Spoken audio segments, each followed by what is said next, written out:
Welcome to the podcast. This is my first time on here. I'm Ashley. Nice to meet you guys. I'm your host, Samara. My name's Allie. And my name is Julia. And today we're going to be talking about when God says no. And I feel like that is a topic that I've never really thought about so in depth until thinking about what to say for this podcast. Mm-hmm. And it was really interesting, the information I found in just my own research online and to see what other people had to say and in the Bible. So I guess starting out, when is a time that God said no to you, and what kind of emotions did you feel? Does anyone want to go first? I mean, I could. So, freshman year, I met this guy, and I really fell in love with him, all this stuff. We dated for a few months, and then December of sophomore year we broke up, and it was my first boyfriend. I don't know, so I was totally heartbroken. I fell into a depression, all of this stuff, because I had put all of my trust into and hope into that one person, and so when he failed me, it just it totally tore me apart. And I was like, God, why would you do this to me? This is horrible. I've never been so low in my life. And then yeah, I mean, pretty much over time, I'm after coming out of that, it's wow, that was not really a godly relationship. He was not pulling me in the right direction. I knew that if we had kept going in that relationship, I probably would not be in this church right now. I just feel he wasn't influencing me in the way that I should have been, but yeah. Well, we're grateful you're here. Well, thanks. Kind of the same thing with me, and this happened literally 2 weeks ago, so this is really recent, but my boyfriend and I of 10 months broke up, and literally the day after homecoming. Yeah. It was so sad and everything. And I remember I had been praying for 3 months that God would save the relationship, that God would, we were just having a lot of tension issues. It wasn't necessarily he was leading me in the wrong direction or anything, but definitely the relationship was making me starting to question my values and my identity, which is probably the biggest indicator that it wasn't from God, because there was a lack of inner peace there. And so I kept praying, God, please save this relationship, please, this person means so much to me, and all I want is to work, I want it to work out, you know what I mean? Mm-hmm. And God literally was he said no, and he didn't let it work out. It just kept getting worse, and that's how we kind of both knew oh, we need to, this needs to end, because there's no peace anymore. Yeah, mine's a little different. I've ran cross country for so long in track, and I've been always really active. And then last season, not this year, but my junior year season, it was getting really tiring, and I was putting so much of my worth into how I performed, what my paces were what place I got. And I ended up getting my season cut short because I had to get surgery last October. And this year coming back, I was oh my gosh, I'm so pumped, I'm so ready for the season, I'm so excited. And then I went to all of our preseason practices, and I was wait, this is really stressful, I don't really know what to do about it. And I was praying about it, because I was God, I don't know if you're calling me out of this, or if I just need to spend more time with you and still do it. And I really wanted to do it, because I really that's where I found a lot of my identity and stuff, and I just liked being active. And for some reason, I tied my success in life in general to how I performed in one race or one practice. And then every single time I would think about it, I would just hear the Lord being no, please stop. You need to calm down, you need to rest. This isn't where you're called to be. And he ended up quitting the first day of our whole season, and it was the hardest thing ever, and I cried for 3 hours after I quit. But it was really clear that the Lord was telling me to get out of it.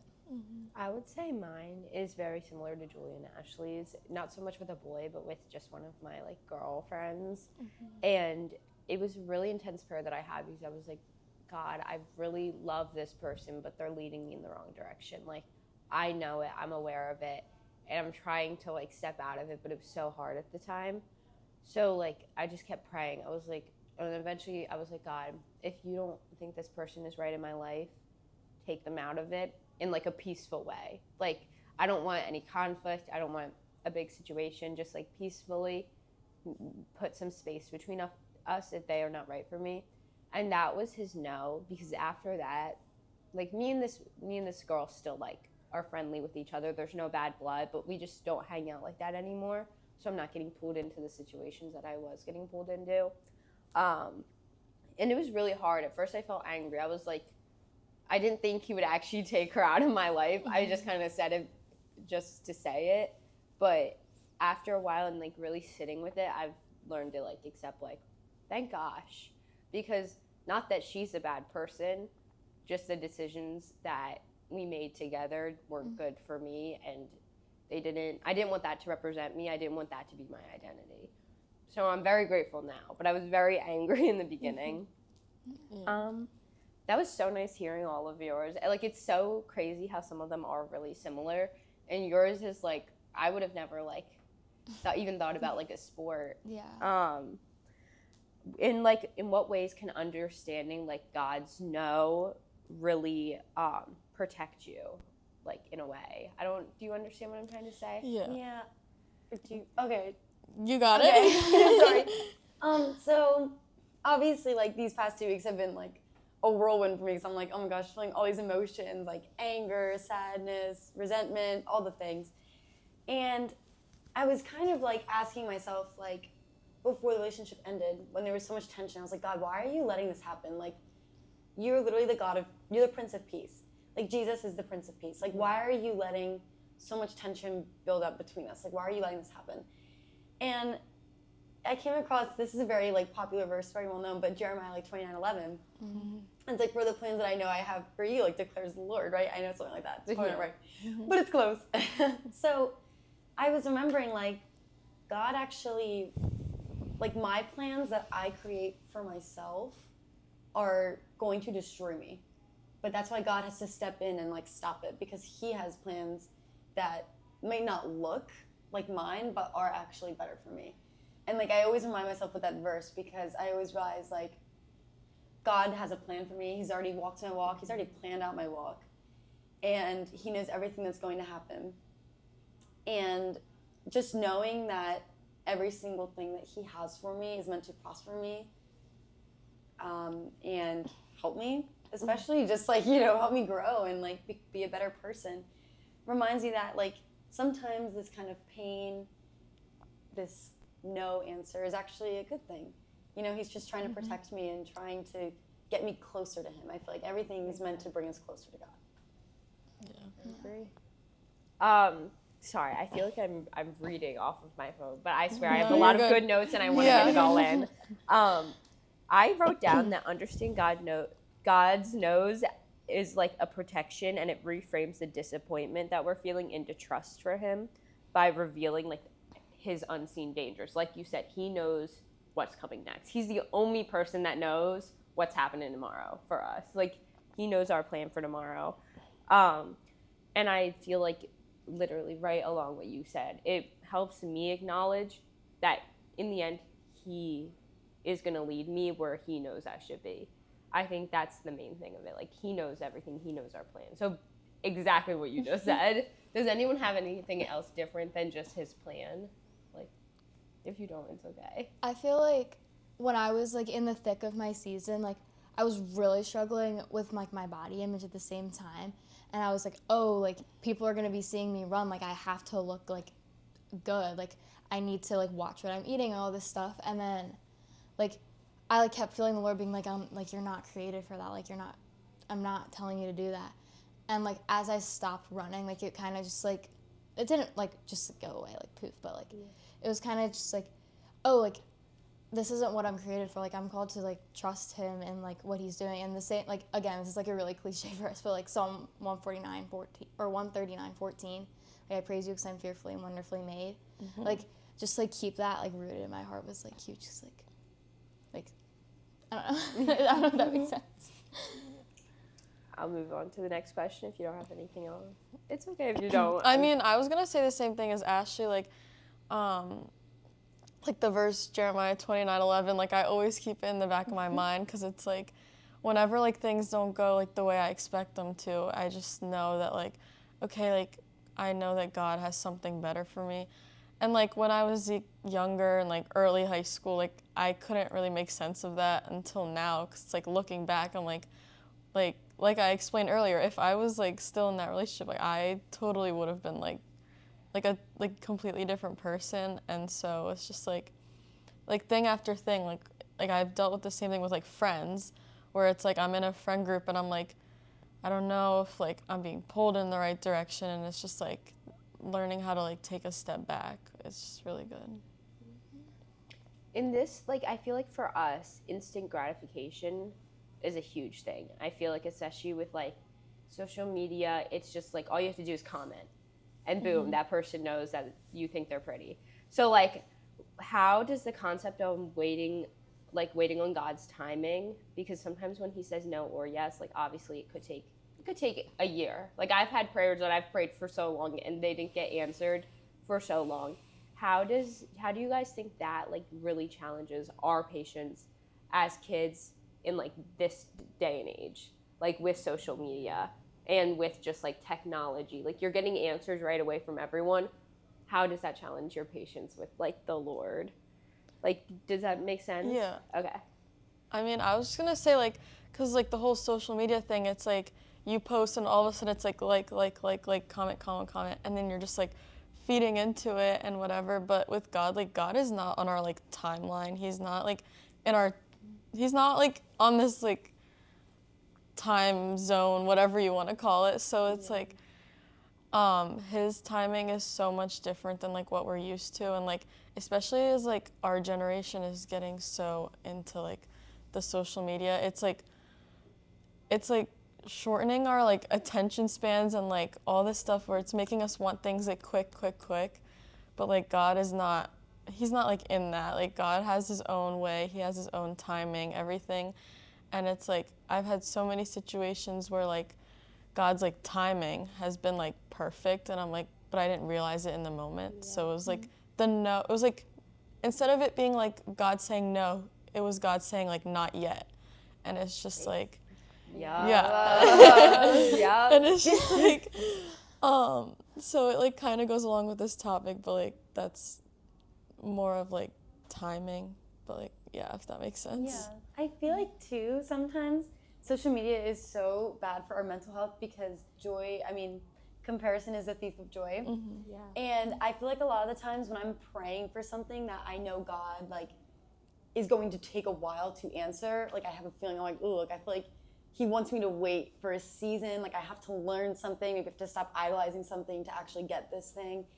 I go on social media and I scroll and I see people living the prayer that I prayed for. Yeah. Or I see people living the dream that I have been praying for months. And at a time, it's like, ooh, God, why do I have to like take so much time to actually get what I want? I feel you know like what I mean? That is his way of almost challenging us, like, and our patience, and seeing like if we have learned anything. Because I feel the same exact way, especially when I see someone having like experiencing one of my prayers that he said no to. Like going back to that no, I have seen so many people experience something that God has said no to, for me. And it makes me frustrated. But then in that sense, I have to practice mindfulness with God because it tests my patience. I have a very short patience, and I'm really trying to work on it, especially when it comes to God, because I understand that his timing is the perfect timing.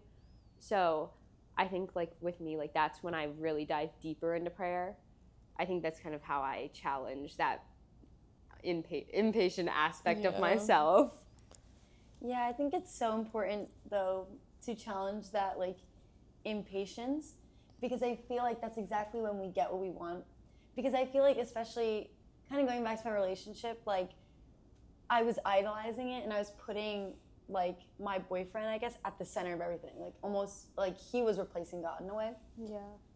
And if God had answered my prayer, and then I know that like I would just continuously be disappointed and drained because I was starting to like get there at that point. And I think it's so important to like, because now I'm in a season where I have to be patient, where I'm like have to heal and I have to like, you know, because I'm experiencing a lot right now.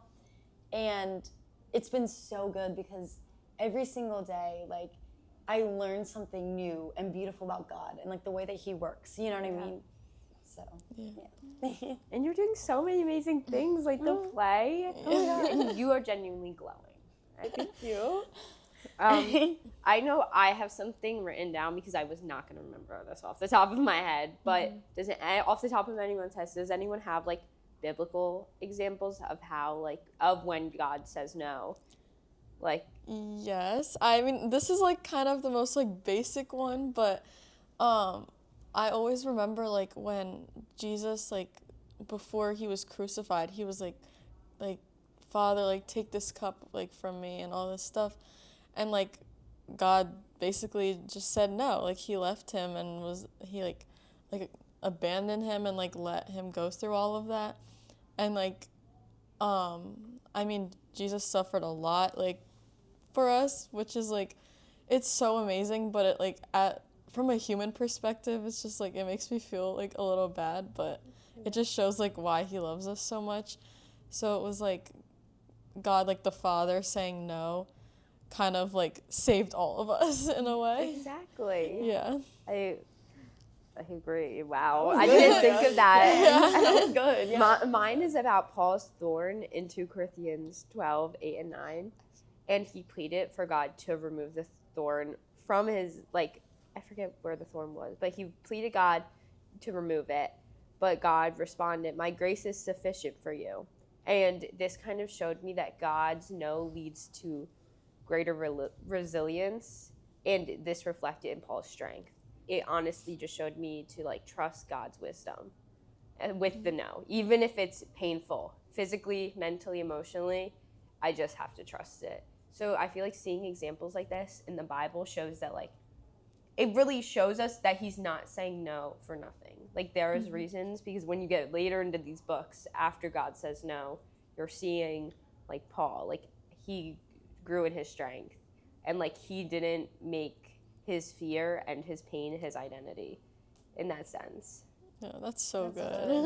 And I feel like in a way, like these hardships are honestly kind of a blessing. Yeah. Because they can really, like our lives are sometimes the only Bible that some people will read. Yeah. And especially if people see the hardships that we're going through and that they see that we're still happy and that we're still living in joy for God, even though he's not giving us what we want, it's such a strong testament to our faith and how much we truly believe in him that he will redeem us someday. That because we know our eternal treasure is waiting for us at the end of this life, at the end of this race, if you will, right? Yeah. So we know that things on earth we don't necessarily need, you know what I mean? Like kind of like healing in a way. Yeah. Yeah. So I kind of want to add on, sorry. Girl, add on. So, I was just like thinking about it, and it's like with like the fruits of the Spirit, you know, like when the more you like grow your relationship with God, the more fruits you will like bear. Like I don't know like how to say it, but like the more you will show the fruits of the Spirit. So it's like the two that like stick out to me are like patience and like faithfulness, which kind of like relate back to the social media thing, but also just like what you were saying, like when like other people see like when God says no to us, like, and we're still being faithful and we're still being patient, or it's like when we haven't gotten an answer yet, it's just like that could like really like inspire someone or inspire yourself. Just be like, God, like work through me, like give me like the patience. You know, I just think it's like really important that like we can't do anything on our own, and it's just like the Holy Spirit through us will give us the patience and all of that. That was good. No, thanks. I guess kind of like one last little question to wrap it up. I know our church is big on community. I mean, I love all of you guys. I feel like we all, especially the youth, we have such a close relationship. Have you ever like received support that like was really sticks with you, kind of about an unanswered prayer? Like, was there a time where you felt stressed or almost fearful or upset, and you went to somebody for support? How did they help you, if this applies to any of you? Yeah, like literally my life right now. Like literally, like my friends have been, like you guys here, and especially my friends at school, like they've just been supporting me in a way that I kind of like didn't even know I needed. Because I've always kind of been someone that's like, oh, I kind of only need God. But actually, I'm realizing how important friendships and community like really are. Because like I really feel like truly that God works through people to speak to us and really to comfort us. And like my friends recently have just really been there for me. And like even if it's something like so little as like a compliment or them just literally willing to listen, like because I have been ranting so much recently. I need to get it out, and they just have been listening. Yeah, you're not and a good supposed to ear. keep that all in. Right, Yeah. but they've just been like so good because like it's like the same conversation I have every single day, but they're still so willing to like listen, and that just like that kind of a love just makes me like helps me to move on and help me to feel like a sense of peace. You know what I mean? I have a follow-up question for you. Since I know you're in a time of like healing, do you have any like advice for anyone listening to ask for support? Because I feel like that can be really hard for some people to go up and ask peers or adults or leaders for support. Do you have any advice? Wow. Don't be afraid of your pain. Honestly, your pain is a strength. It's not a weakness. It's being vulnerable is a strength. And I think that it is so inspiring, especially as a Christian, to go out and share your pain with the world and just literally be honest. Like, I'm going through this right now, and this is hard. But I'm telling you, people respect that, and people love that honesty, especially because, and I think that's literally why God lets us feel pain. That's why God lets us feel those emotions, because it's a testimony to other people. And when we can go out as Christians especially and be so strong and like use our pain to like bring people together and use our pain to like, because somebody else could be going through it too. Exactly. Especially like that shared kind of community, and you have to be kind of the one sometimes to step up. But I would say don't view your pain as a weakness. Don't view it as something to be embarrassed about. Everybody goes through something. And when you use it as a strength, that's exactly how you're glorifying God's kingdom. That's what God wants you to use it for. God wants you to lean on everyone He's placed around you. Yes. Because He's done it for a reason. Right. Did that answer the question well? Sorry. I was like, wait. All right. Thank you so much for watching today. Thank you for joining us. We had a great time, and we hope you did too. And we'll see you next time. And happy Christmas. We're skipping Thanksgiving.